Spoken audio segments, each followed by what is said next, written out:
So I've touched upon the minimum wage numerous times. This time I've been requested to respond on ThoughtSlime with regards to the minimum wage. Cast your mind back 1,000 years or so to when the pandemic was just getting started. Most people at that point were either working from home or not working at all, but some people had to work on the front lines. We called them essential workers back then, because we knew that without their hard work and sacrifice, we couldn't get our groceries, which we needed for eating. The thing that he's completely ignoring is the fact that you've got the difference between that of skilled workers and entry-level jobs. He's conflating the two as if they're the same. And the entry-level jobs are meant to be there as a means of moving up the ladder, just to gain experience, gain the skills, so that you can improve that and then move up the ladder. Never before have the blowhard class been so quick to praise them, calling them heroes, putting up little signs in their lawns saying, "I support frontline workers." Do ya?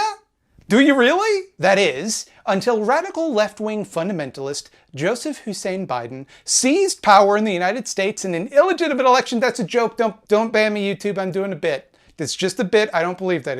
This despot chose to buy the people off by proposing that the American federal minimum wage be raised to an unthinkable $15 an hour. So despite the fact the minimum wage has failed for the past 80 plus years, and each and every single time it turned out with the same results, as inflation kept wiping it out, people being paid off in the name of paying for the minimum wage or the reduction of working hours, these people seem to believe that they can argue with the laws of supply and demand. You can see it with consumer behavioural pattern. You know, when Black Friday comes along and sales, of course, the fall of prices, consumer demand drives up. It's consumer behavioural pattern. It's the same thing when price drives back up, then consumer demand falls overall. And it's the same principle with the minimum wage. It's the wage of the employee that's the price to the employer. Now, what an employer has to ensure that the value for what they're getting is greater than the cost. That cost is obviously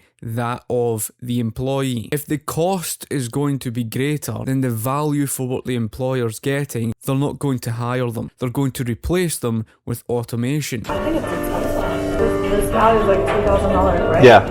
And it looks kind of beat up. Now, socialists for the life of them do not understand that people are not robots. They're not forced to do what you tell them. It's just like how if you raise tax rates, then the rich will just find ways around it. They'll pass the costs off onto the consumer because people are not chess pieces on a chessboard that you can control. It's the same principle with that of the minimum wage. If you raise the minimum wage, an employer is not forced to employ you to do as you dictate to them. Their attitude is so ignorant, they'll turn around and say to you, who cares if it sends so many small business people under and that they can't afford to run business. If they can't afford to run business, then of course they shouldn't be running business. So let's simplify this. Your consumer behavioural pattern and how you behave when you go into a store and find something you like. So let's say you're going clothes shopping. Maybe you're going shopping for a new coat for the winter period or whatever it may be. You're going to this store and you find a coat that you like the look of the coat, and then you see the price tag. Very, very expensive. And then you start to question to yourself, okay, well, is this coat really worth? You start to look at the quality of the material. What justifies myself paying out £800 for this coat if I could probably get the same elsewhere for cheaper and something that's made of the same material? Now this is gorgeous, Yes, it's so but I wonder if it would keep you warm, or is it just for...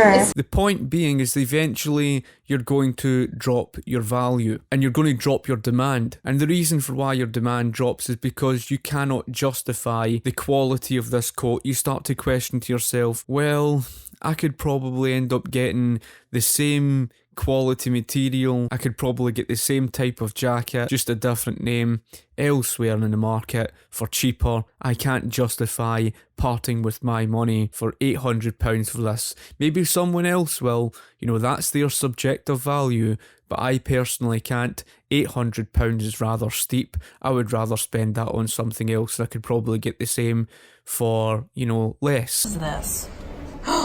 I feel like this is a good deal. Wait, is it 4,000? Yeah, that's kind of like 4,000. That's really good for that bag. No, wait. Oh, wait. Is it 40,000? Oh yeah. Oh no! You're only going to part with your money for the coat if you determine that the value for what you're getting is going to be greater than the cost of spending £800. If it costs £800 and the cost is far greater than that of the value for what you're getting, there's no way that you're going to part with your money for it. Because why on earth would you, spend out on something when you know the value is not going to match up to that? There's obviously a factor in there with regards to what are you willing to pay for something, and is the value going to justify that? This is something that socialists find almost impossible to comprehend. So let's use this example, and I've used this example before in similar circumstances. And it's the same relationship between this of an employer and an employee. Let's say someone comes to your door and offers to paint your fence for, say, £5 an hour. You may come to an agreement upon that, as you can justify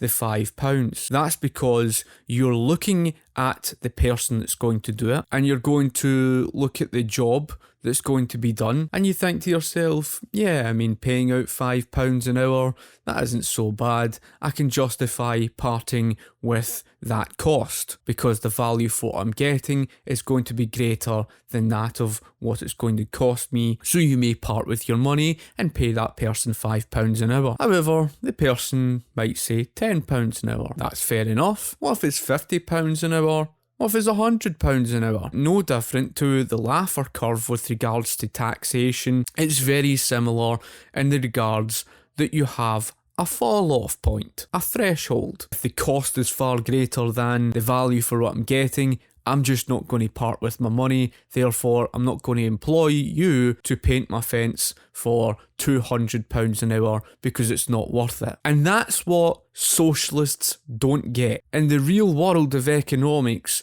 you're not going to part with your money for something if the value is far less than the cost. Don't get me wrong, there's some people out there who are just desperate for whatever reason and waste money. There are people that do that, and I'm not saying there isn't. Most people who shop around, if they end up seeing a product that they like and then they see that the quality does not match that of the cost, especially something £800, they're not going to part £800 for something when the value doesn't justify it. A real world example of this you saw with McDonald's. They ended up pulling out of the $15 minimum wage. They can't justify it. How can you justify paying people $15 an hour for flipping $5 burgers? I'm sorry, and I don't even know what the cost of McDonald's burgers are in America today. I couldn't even tell you. They end up raising the price of the lower skilled worker.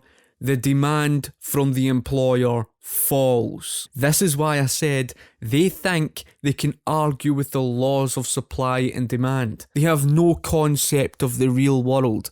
They have no understanding that you can't argue with the laws of supply and demand, and it doesn't matter if you point the finger and angrily shout that this individual who runs the business, that the employer is nothing but a greedy capitalist. It doesn't matter what you call them. And there's three things that employers can do to compensate for the higher minimum wage. The most common one is they pay off the lower skilled workers so that you end up with higher unemployment and it's harder for the lower skilled workers to enter the job market. Number two is reducing working hours. So what you end up finding in the marketplace, and you've probably found this in the presence of the minimum wage, is you end up finding in the job market there's more part-time jobs than there are full-time jobs. Sometimes you might find that it might create the illusion that it has created more jobs, but those jobs are the part-time jobs. In other words, they're not working enough hours. And there was an example of that in New York where a woman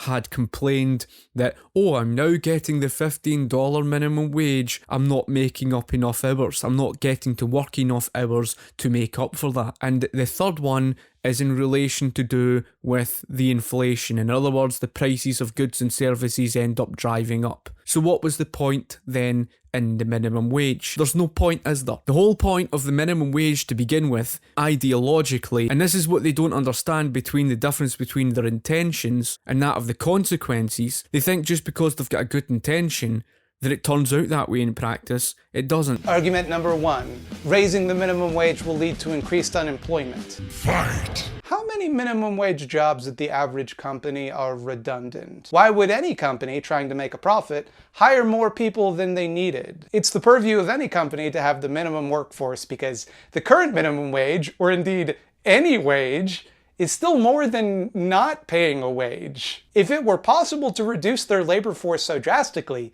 most companies would have done that by now. Therefore, the only people who would theoretically lose their jobs are the ones for whom the difference between the proposed minimum wage and the current one is greater than the profit they generate per hour, which is further complicated by the fact that a huge chunk of the economy suddenly having more money means more people are going to be buying stuff and spending more of the money which they now have, which means businesses are going to get more revenue. How do you even do the calculation? So there's 2 points here from his economic illiteracy. The reality is in the job market you do end up seeing higher unemployment. You've seen that within retail companies like Tesco's, etc., where they ended up replacing those workers with, of course, what you've seen of automation. You've seen this with McDonald's and the likes of Burger King, etc. Automation actually leads to more job creation. So the second point that he doesn't acknowledge from his economic illiteracy is just like I said on the whole thing to do with inflation. You know, you hear it from politicians all the time.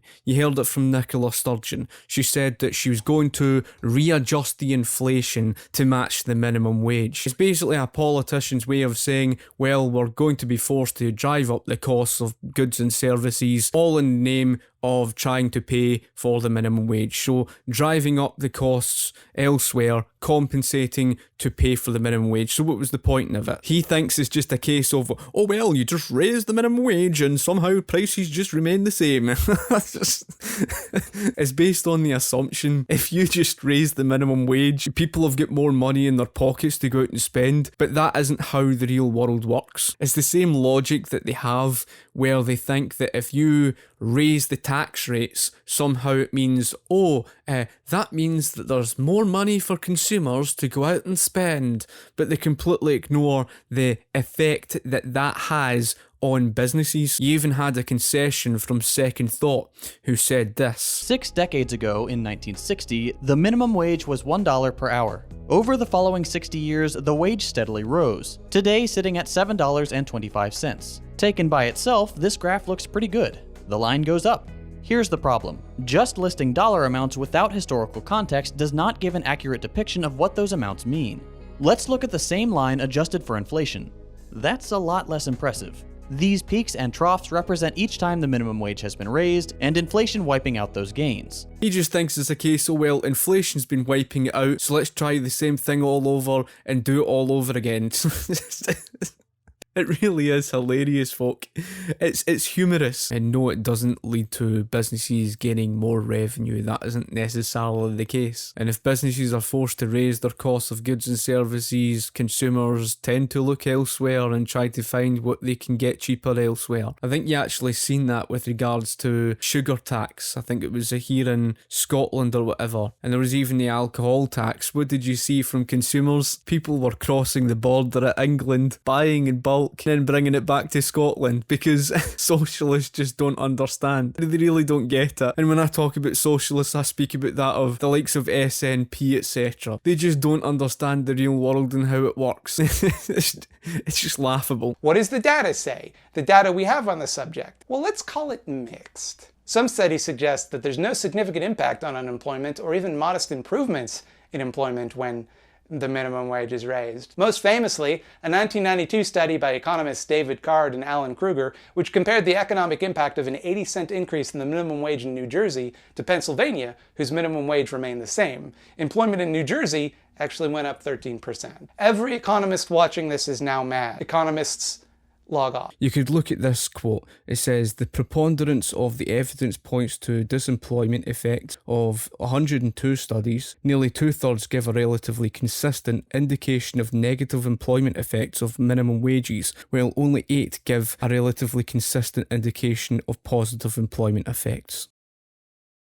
Robert P. Murphy also touches upon, in an article, the Congressional Budget Office just released an update assessment of the $15 hour plan. They conclude that the move would lift 900,000 people out of poverty, but they would also reduce employment by 1.4 million workers. Furthermore, of those 1.4 million by 2025, half will have dropped out of the labour force altogether. So this is very debatable of what those two are claiming from what he's saying, simply because of the fact if there's a significant increase in the minimum wage, if there's higher wages, there's going to be a significant increase, therefore, of production costs. Since there's a higher production cost, there's going to be higher prices that follow that because there's a greater cost on the employer. What businesses have to do in order to compensate for the higher minimum wage, it's not as simple as what he's trying to make it out to be, in other words. The Cardin-Kruger study has been challenged, replicated, defended, attacked, and generally been the source of a lot of contention among economists. Some subsequent studies seem to confirm their findings, many others to dispute their findings. I'm not going to simply cherry-pick one study and claim that it represents the whole breadth of knowledge on the subject. Many economists dispute the methodology of the Cardin-Kruger study, and most economists are frauds anyway, so who knows? For every study which demonstrates that there is a negligible effect on unemployment, there's another study that there's a considerable effect on unemployment. However, there are a few things to keep in mind here. First of all, think about who funds these studies and whose interests an economist would have to appeal to in order to receive that funding. Oh, dear, dear, dear God.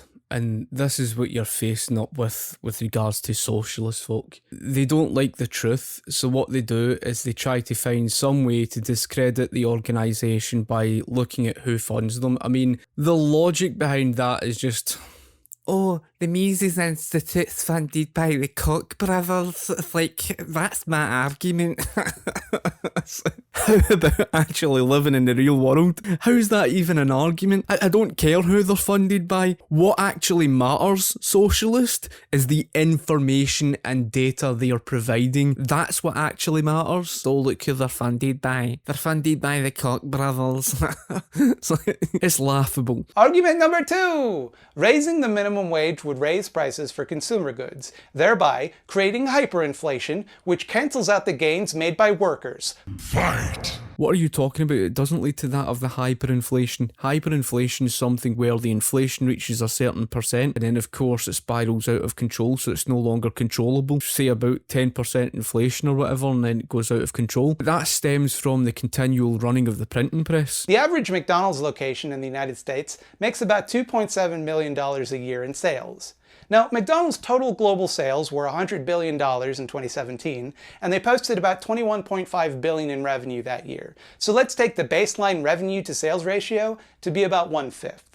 Let's generously assume that each location is open 24/7, which they aren't, and at all times is staffed by 5 employees, which they aren't, and each of whom makes minimum wage, which they usually don't. So $2.7 million a year is $308 an hour gross, which makes the profit about $61 an hour or $12 an hour per employee. Keep in mind, this number already includes the price of the workers' wages. So in order for McDonald's to take a loss on a minimum wage increase, you need to increase workers' wages by $12 an hour, not to $12 an hour, but by $12 an hour. Anything less than that, and McDonald's still makes money, just less of it. Now, McDonald's isn't going to be happy about that. They want the money. There are 3 ways around that. They either raise their prices, sell more hamburgers, or they give less money to their shareholders. Now, they will not do the third one.